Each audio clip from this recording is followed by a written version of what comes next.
Hello and welcome back to the Crypt. I'm Kaz the Keeper, and today we're going to be diving into the archives to gaze upon something a very few have. That is Calcium Contract.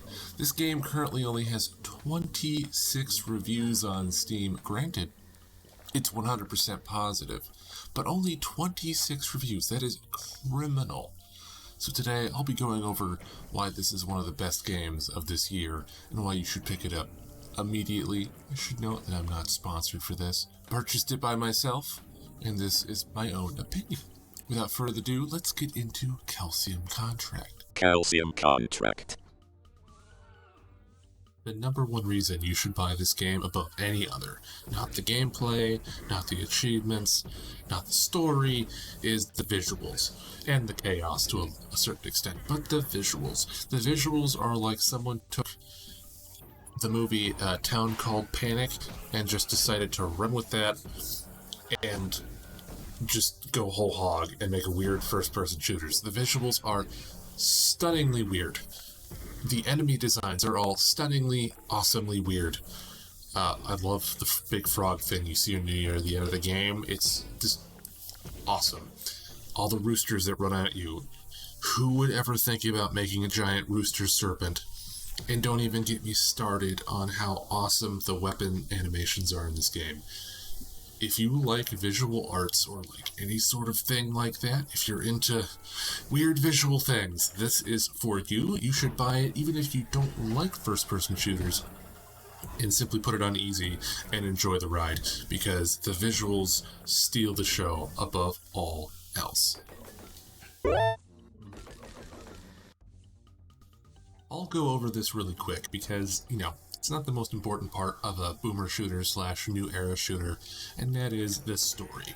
I actually really like the story, and I think it's better than the previous game I reviewed in Forgive Me Father, because it doesn't even try to do voice acting, doesn't do anything like that.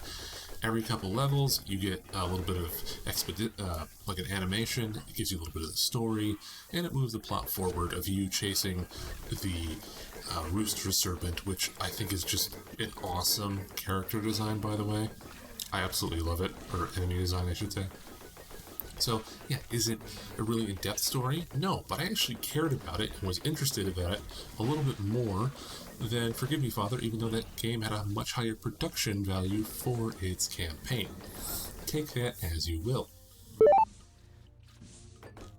I'll go over this really quick because, it's not the most important part of a boomer shooter / new era shooter, and that is the story.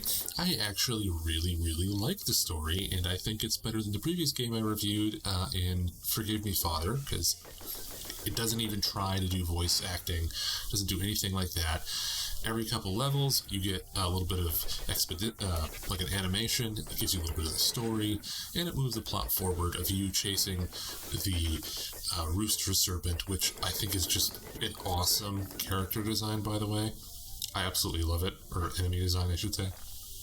So, yeah, is it a really in-depth story? No, but I actually cared about it and was interested about it a little bit more than Forgive Me Father, even though that game had a much higher production value for its campaign. Take that as you will. Weapons.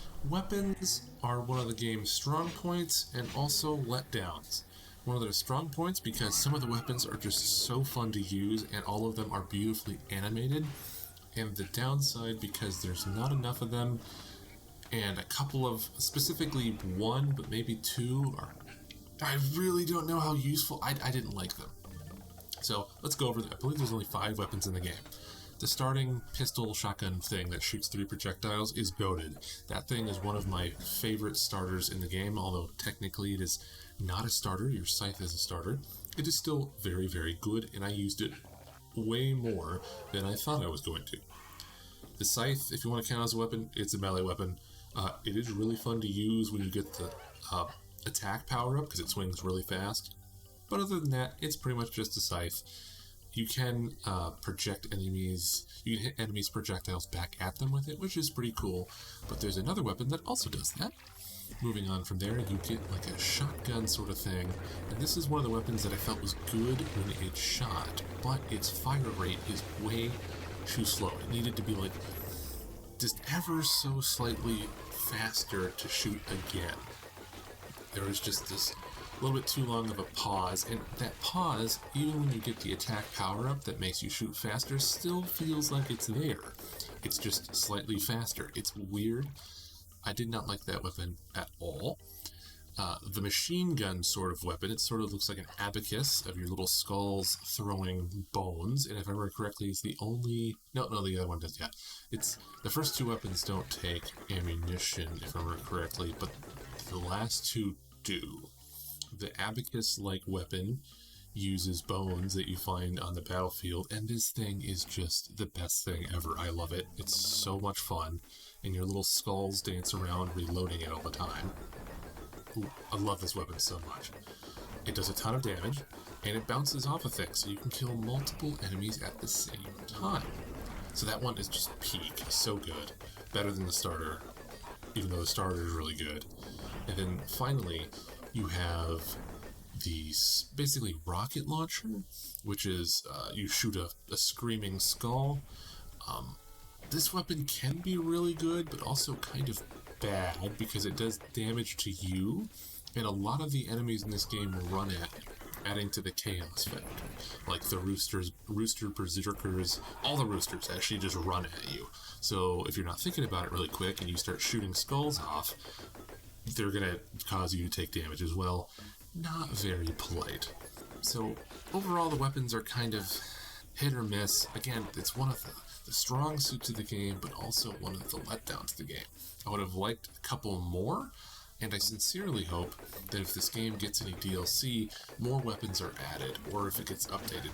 I know it's a lot to ask for a game that's being made by one person, but I would love to see more designs, because all the designs are just so cool to begin with.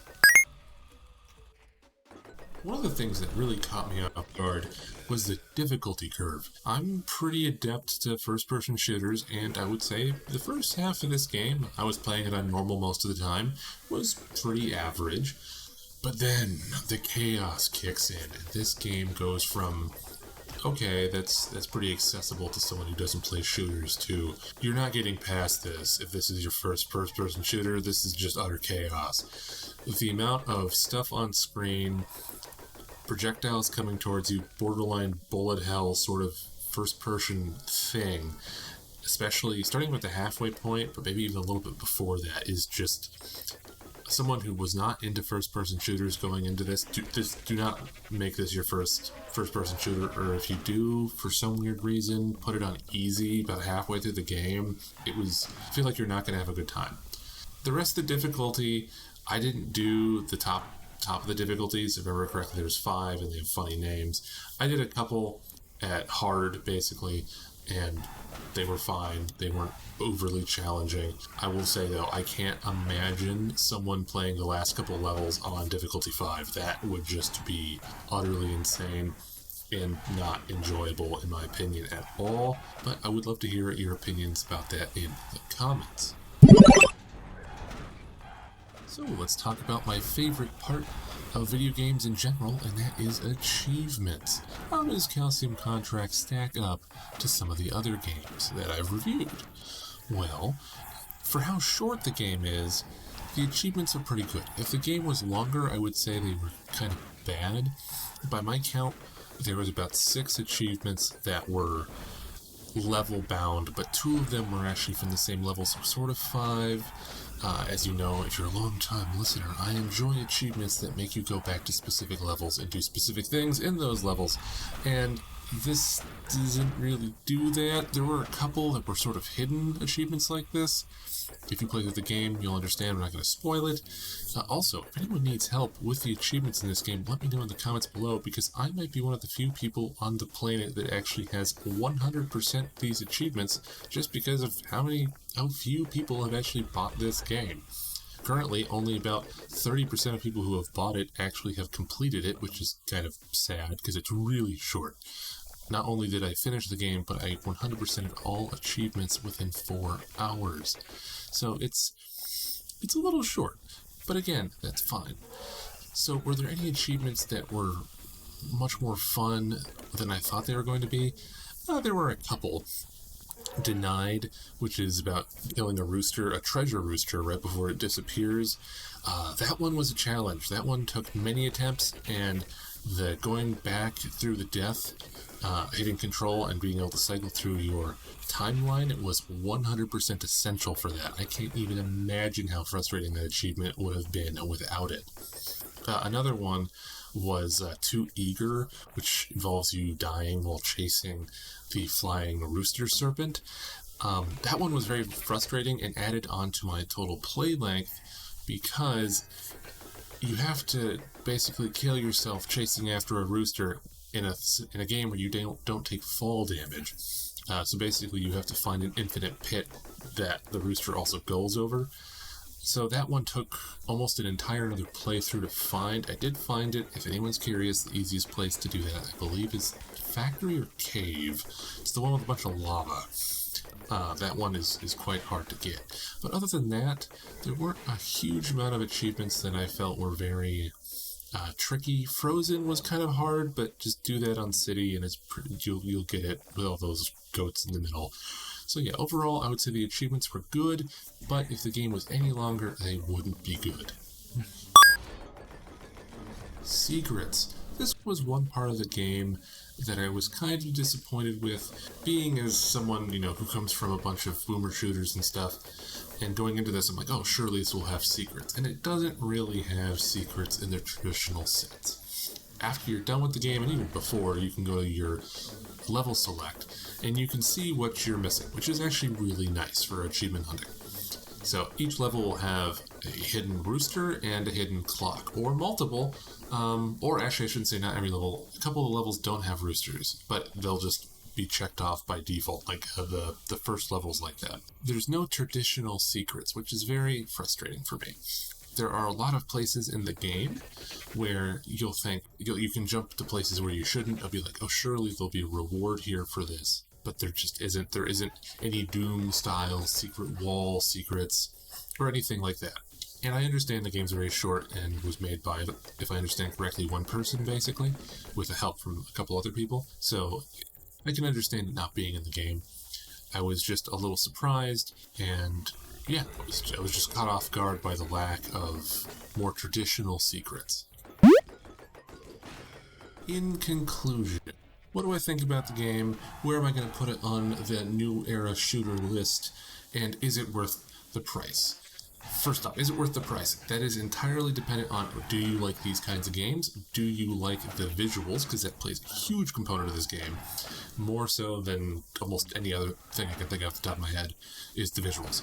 And if you like the visuals, you like the zaniness, and you just like weird stuff in general, I'm going to say it's probably for you, even at the higher price point. I paid full price for it. I didn't get it on sale, which actually full price I feel like is a little steep for this game, seeing how short it is and how short it is to even get all the achievements. About 4 hours. The game is $15.99, let's just say $16, and I do feel like that is a little steep. I would have been, not that I'm unsatisfied with the purchase, I'm still very happy with it. I gave it a positive review, but $10, $15, even just saying this might sound weird, just $15, is it $15.99? Might have made me feel a little bit better about it. So yeah, the price I feel like is a little steep. You're going to be, if you're into these kinds of games, you're going to be very happy with it, and you're going to enjoy it, even though it is a little short. So if you want my recommendation, go ahead and buy it. Where would I put it on the list of new era shooters? I think I would put it in my... This is actually really difficult, and I'll decide when I'm editing the video. It's either going to be my new third, overtaking Forgive Me Father going into fourth, or it's going to be my new fourth, overtaking Post Void. I haven't decided yet. It's going to be one of those. Just given its length, obviously Post Void is very good, but very short. You can beat that whole game in like 20 minutes if you really go hard in the paint, like achievements and all, but it has a certain quality to it that is really good. So there it is on the ranking. Thank you very much for watching. I would absolutely love some feedback, and I await your return to the crypt.